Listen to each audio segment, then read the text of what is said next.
We've told you this so many times, buying used hard drives is not worth risking your data. But sometimes, you see an offer you just cannot refuse. We took that risk and bought 8 used hard drives from eBay, totaling 136 terabytes for $2,000. That's almost half the price compared to new. Really impressive savings. But just like buying a used GPU on eBay, there's a real chance that new to you, high capacity hard drives were used for crypto mining. So is even this great deal worth it if there's a chance your parts arrive with 1 foot already in the grave? I'll tell you where and why these drives are popping up for sale, what red flags to look out for, and when you should consider making an exception to the don't buy used hard drives rule. Right after I tell you how to make an exceptional segue to our sponsor. Ridge Wallet has redefined the traditional wallet with its compact frame and RFID blocking plates. The bulge in your pants shouldn't be from your wallet, dang it. Use offer code Linus to save 10% and get free worldwide shipping.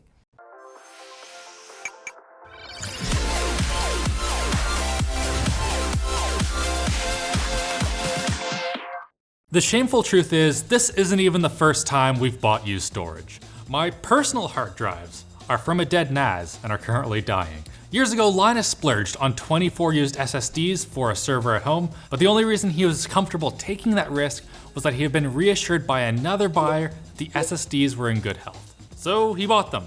This time though, we don't have that luxury. But what we do have are some very attractive prices. $200 for 16 terabytes, when the cheapest new drive with the same capacity would be in the neighborhood of $300. So why are they so cheap? Supply and demand, wow. A huge volume of drives are being dumped on eBay, Marketplace, and the like. Some from everyday people, some that were refurbished, and some from unscrupulous users that use the hard drive to mine cryptocurrencies. But how much does that hurt them? Well, there are many coins you can mine on a hard drive today. We tried it in the past. The most popular by far is Chia mining. It was so popular at launch in May 2021 that Seagate was even considering making an entire line of cryptocurrency specific hard drives. Sure. Anyway, Chia mined hard drives should be pretty safe to buy since Chia runs on a proof of space algorithm. So once the drives are filled with the plot data from Chia to prove the space or capacity, very little read-or-write activity is required while mining that space on the drive. That means the drives used in Chia mining are barely used, which is enough justification for us to roll the dice on eBay. We settled on 2 16 terabyte WD Ultrastar HC 5500s, 2 16 terabyte Seagate XO 16Xs, that one? Yeah, this one right here, and 4 18 terabyte Toshibas. Oh, me. And now they're here. Let's compare what was advertised with what we actually got. Our 2 WDs were listed with up to 2100 hours of power on. Yeah, not so much. We got drives with 2300 and 2600 hours, a bit above the stated value, but in the grand scheme of things, those extra 10 or 20 days of power on time aren't really a big deal. On the flip side, the Seagates were expected to arrive with up to 11,000 power on hours, and instead they just had like 234, 213 hours. Damn, score, but still, is that a lot or a little? In the enterprise world, the expected lifetime is around 45,000 hours, but anecdotally, some of our staff have drives with 50 to 60,000 hours. Ultimately, it's hard to say when a drive is too old to use. Higher hour drives are typically cheaper, but they also might not last as long. Only you can decide if it's worth it for your needs, but we'd recommend 20, maybe 25,000 hours as a safe ceiling. Lastly, our 4 Toshiba drives. The packaging just speaks for itself. This is what our other drives came in. You can see here, ESD bags, this foam holds your hard drives in, and this is how the Toshibas arrived. Not great for mechanical devices with moving parts. Like, just look at the SATA connectors on this one. I noticed that the corner is just completely bashed in on this one. Oh, it's just actually broken. Fantastic. A quick sound check on the Toshibas tells us the other drives were damaged as well.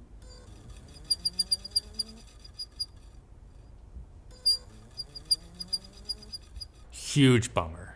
Unfortunately, this buyer didn't accept our returns, but no matter. The buyer protection on eBay is excellent, and we're able to use the money-back guarantee to get our cash back. But physical condition and power on hours aren't the only way to diagnose our drives. It's time to pull the rest of the smart data. Thanks to the cloud backup and storage systems experts at Backblaze, we know that some parameters are a better indicator of failures than others. The combination of attributes 5, 187, 188, 197, and 198 can accurately predict an impending drive failure 76.7% of the time. And how did our other drives fare? Flying colors. It's golf rules, and we have zeros across the board, or at least as far as we could tell. See, every drive manufacturer has different ideas about which of the many specific smart attributes they should monitor. Seagate gave us all 5, while neither WD or Toshiba include 187 and 188. One blemish though was that despite its low power cycle and on hours count, attribute 199 on one of our Seagate Exos drives was flagged as concerning. This rather nebulous error count increases when there are infinitesimally short drops in communication between the controller on the hard drive and the SATA controller on the motherboard during a data transfer operation. These drops are almost exclusively caused by things like a bad or loose SATA connection or a faulty SATA controller on the host system. So ultimately they're safe to ignore so long as they aren't reoccurring and if you confirm the cabling and the controller are both good. The final thing we can glean from our smart data is the evidence of crypto mining. Farming, whatever.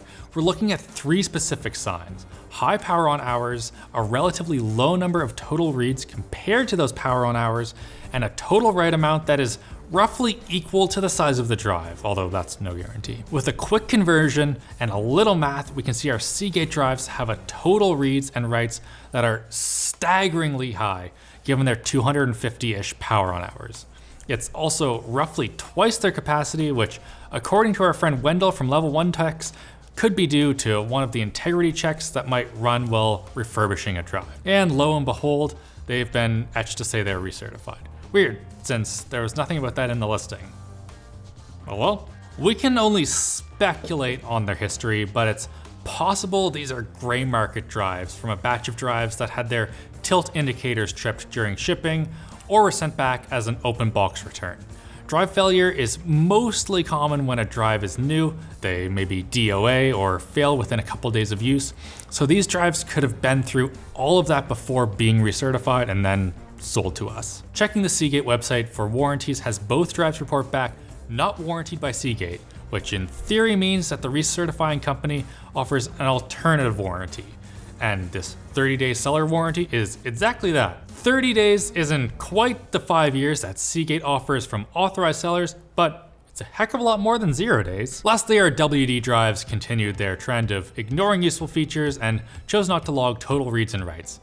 Thanks, WD. This makes it difficult for us to even speculate on their history, but at only 100 or so days of power on time, it seems unlikely they were part of a farm, because having the patience to allow those rewards to slowly accumulate is essential for returning a profit, especially when factoring in upfront costs and power consumption. And you should factor in the power you feel with a screwdriver from lttstore.com. They're actually very good. Now it's time to do something with these drives. Seeing as we have this much storage on hand, let's do it to make just a janky DIY NAS and compare its price to an off-the-shelf pre-built NAS. The keen-eyed among you may have already noticed though that we paid more for our 16 terabyte drives than our 18s. So it seems like a good time to note that we had some time constraints that prevented us from getting the absolute best bang for a buck on the hard drive. Namely, we wanted to get a variety of different drives from different sellers, and they had to be able to ship it to us up in Canada, further limiting our choices. Our best deal was easily the recertified Seagate drives that came with an 80 gigabyte per dollar compared to 50 to 55 gigabytes per dollar brand new. That's 2 used drives for the price of 1.5 brand new. And if you happen to need a drive, we'll have the links for both new and used down in the description. Oh, here we go. Oh, wow, that's heavy. Good old steel chassis.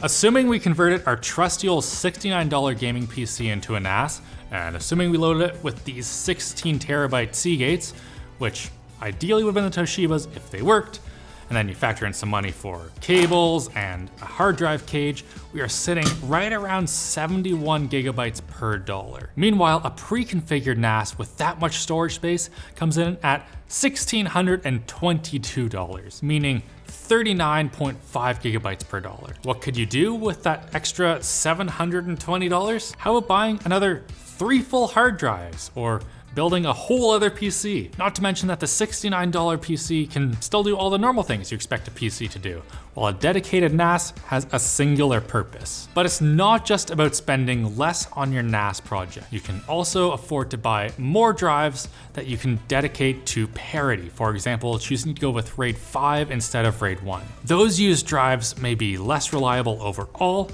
but at some point, the extra redundancy makes it the safer move. But there's a few things we haven't touched on so far with this price discussion. Sales on new hard drives and shucking. Shucking hard drives involves buying a drive generally intended to be used externally and removing all of the unnecessary bits to just get to the 3.5-inch hard drive inside. As an example, you could pick up one of these 18 terabyte external WD MyBooks brand new for $280 per drive, meaning 64 gigabytes per dollar, substantially closer to the cost of a used drive than to the cost of one that was intended to be used internal all along. As for sales on new drives, this is essentially a matter of patience. We've seen the price of a brand new 18 terabyte drive fall as low as $300, and new 16 terabyte drives have gone on sale for $245. Again, not as cheap as used, but it's got a lot of benefits like a full warranty, known history, and 0 power on hours. With all that said though, can I ultimately recommend using used hard drives? It's all going to come down to just your personal comfort level with risk. If you are storing something easily replaceable like Steam games or media files, you might be pretty excited to get a bunch of capacity or redundancy for the same amount of money. But if you're storing family photos or important documents, well, those are worth a heck of a lot more than a game save to most people. And also just use Steam cloud saves. And knowing they're on a new drive might help you feel more at ease. Regardless of what drives you end up with, you should have a good 1-2-3 backup strategy in place.